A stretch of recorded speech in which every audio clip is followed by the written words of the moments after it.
आज के इस खास विश्लेषण में आपका स्वागत है।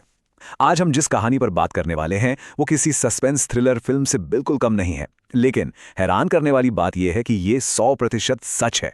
क्रिकेट को लेकर हम सबका जुनून तो जग जाहिर है, लेकिन क्या हो अगर आप जो पूरा का पूरा मैच देख रहे हैं वो महज एक भ्रम हो, एक धोखा हो। आज हम एक ऐसे अविश्वसनीय और बेखौफ घोटाले की परतें खोलने वाले हैं जहां भारत के गुजरात के एक छोटे से गांव में एक पूरा का पूरा नकली आईपीएल रच दिया गया। और मजे की बात तो यह है कि इसने अंतर्राष्ट्रीय सट्टेबाजों को करोड़ों का चूना लगा दिया। तो चलिए इस मास्टरमाइंड धोखे के अंदर गोता लगाते हैं। अब सबसे पहला सवाल जो किसी के भी दिमाग में आएगा वो ये है कि एक खेत में, जी हाँ, एक साधारण से खेत में मल्टी मिलियन डॉलर का क्रिकेट मैच आखिर कैसे नकली बनाया जा सकता है। जब भी हम आईपीएल के बारे में सोचते हैं तो हमें क्या याद आता है?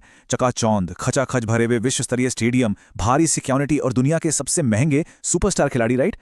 लेकिन जरा इस बात की कल्पना कीजिए कि एक साधारण से ग्रामीण इलाके में इस इतने बड़े मल्टी मिलियन डॉलर इवेंट की हूबहू कॉपी तैयार की जा रही है, वो भी बिना किसी को भनक लगे। इस नामुमकिन से लगने वाले सवाल का जवाब ही इस पूरे घोटाले की सबसे दिलचस्प और मजेदार कड़ी है।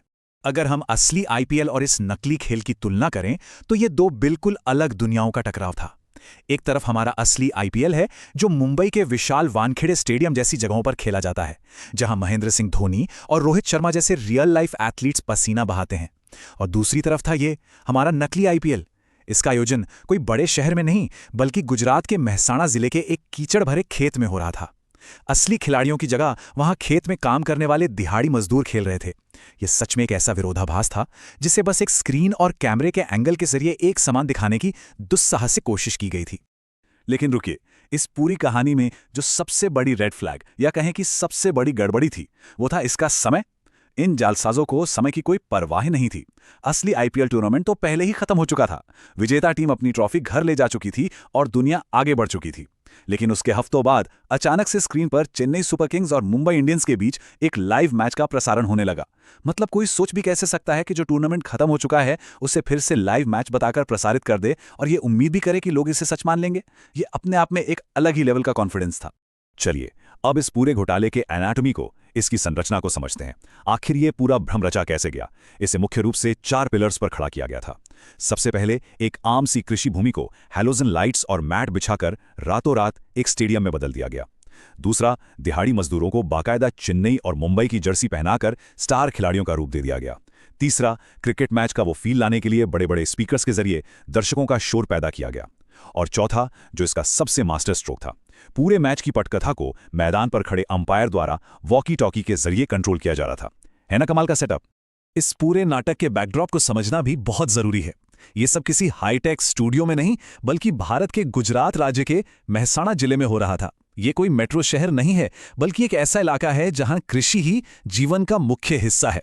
और सच कहूं तो यही इस घोटाले की सबसे बड़ी खूबी थी।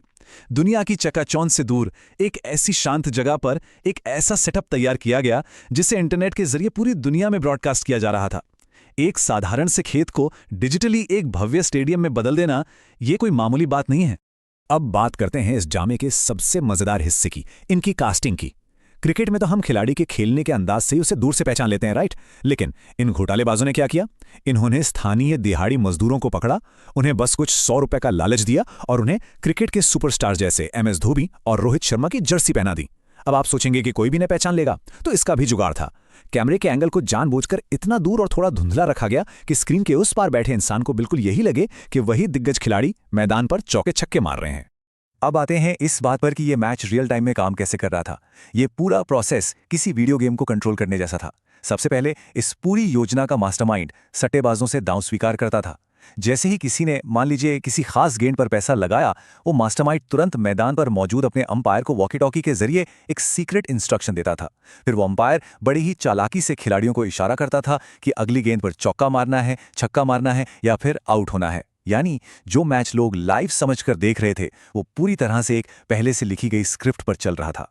लेकिन सिर्फ खिलाड़ियों के दिखने से तो काम नहीं चलेगा ना। किसी भी क्रिकेट मैच की असली जान तो उसकी आवाज होती है। वो दर्शकों का शोर, वो तालियों की गड़गड़ाहट और चौके छक्के पर चीखती हुई भीड़। अब चूंकि ये एक खाली खेत था तो ये शोर कहां से लाए? इसका भी बड़ा सॉलिड जुगाड़ निकाला गया। मास्टरमाइंड ने इंटरनेट से असली मैचों के दर्शकों के शोर वाले ऑडियो ट्रैक डाउनलोड कर लिए। फिर मैदान के चारों ओर बड़े बड़े स्पीकर्स लगाकर इस शोर को फुल वॉल्यूम में बजाया गया। तो जब कैमरे के माइक ने इस आवाज को कैप्चर किया तो ब्रॉडकास्ट में सुनने वाले को 100% यकीन हो गया कि हजारों दर्शक स्टेडियम में बैठकर मैच देख रहे हैं। पूरा का पूरा सेंसरी इल्यूशन। अब इतनी सारी मेहनत, इतना सारा जुगाड़ देखकर आपके दिमाग में एक बहुत ही ऑब्वियस सा सवाल आ रहा होगा, आखिर ये सब किसके लिए? ये लोग किससे बेवकूफ बनाने की कोशिश कर रहे थे? क्योंकि भारत में तो क्रिकेट को लेकर बच्चा बच्चा इतना स्मार्ट है कि वो 1 सेकंड में टीवी देखकर असली और नकली का फर्क बता देगा। तो फिर इस इतने बड़े और इतने विस्तृत ग्रामीण नाटक का असली टारगेट ऑडियंस कौन था, जो इनके इस बिछाए हुए जाल में फंसने वाला था? और यहीं पर होता है इस कहानी का सबसे बड़ा और हैरान करने वाला खुलासा। ये टारगेट ऑडियंस कोई भारतीय थे ही नहीं, ये थे रूस में बैठे अंतर्राष्ट्रीय सट्टेबाज। जी हां, बिल्कुल सही सुना आपने।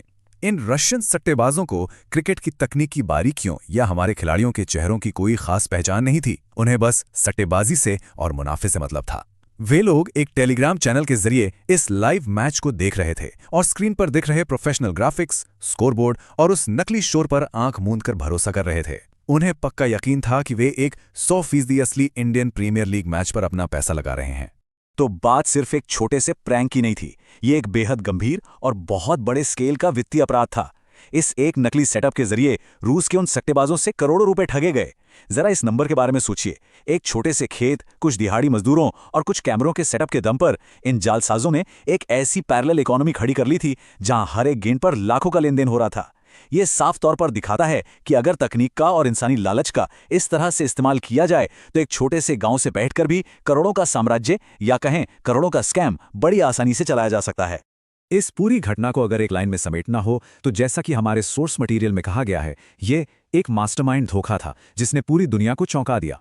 इस स्कैम की सबसे डरावनी और हैरान करने वाली बात यह है कि इसमें कोई बहुत हाईटेक साइबर हैकिंग या कोडिंग शामिल नहीं थी। ये पूरी तरह से इंसानी मनोविज्ञान, बहुत ही बेसिक सी तकनीक और बेइंतहा दुस्साहस का एक डेडली कॉम्बिनेशन था। इस एक घटना ने दुनिया भर के खेल और सट्टेबाजी उद्योग को हिलाकर रख दिया और ये सोचने पर मजबूर कर दिया कि इंटरनेट की दुनिया में जो कुछ भी दिखता है उस पर आंख मूंदकर भरोसा करना कितना खतरनाक हो सकता है। आज के इस डीप डाइव विश्लेषण को खत्म करते हुए मैं आपको एक बहुत ही प्रोवोकेटिव और गहरे सवाल के साथ छोड़ना चाहता हूं। आज की इस डिजिटल दुनिया में जहां हम अपने फोन और लैपटॉप की स्क्रीन पर दिखने वाली हर चीज पर अपना विश्वास, अपना समय और अपना पैसा निवेश कर देते हैं, वहां ये कहानी हमारे लिए एक बहुत बड़ी चेतावनी है। अगर गुजरात के एक साधारण से खेत को कैमरे के एक खास एंगल और कुछ इंटरनेट से डाउनलोड की गई आवाज़ों के जरिए एक इंटरनेशनल स्टेडियम के रूप में बेचा जा सकता है, तो जरा सोचिए हम अपनी रोजमर्रा की डिजिटल जिंदगी में और किन किन भ्रमों को सच मानकर जी रहे हैं। क्या जो हम देख रहे हैं वो वाकई सच है? इस विचार के साथ हम आज का ये एक्सप्लेनर यहीं समाप्त करते हैं। गहराई से सोचने के लिए ये वाकई एक बहुत बड़ा सवाल है।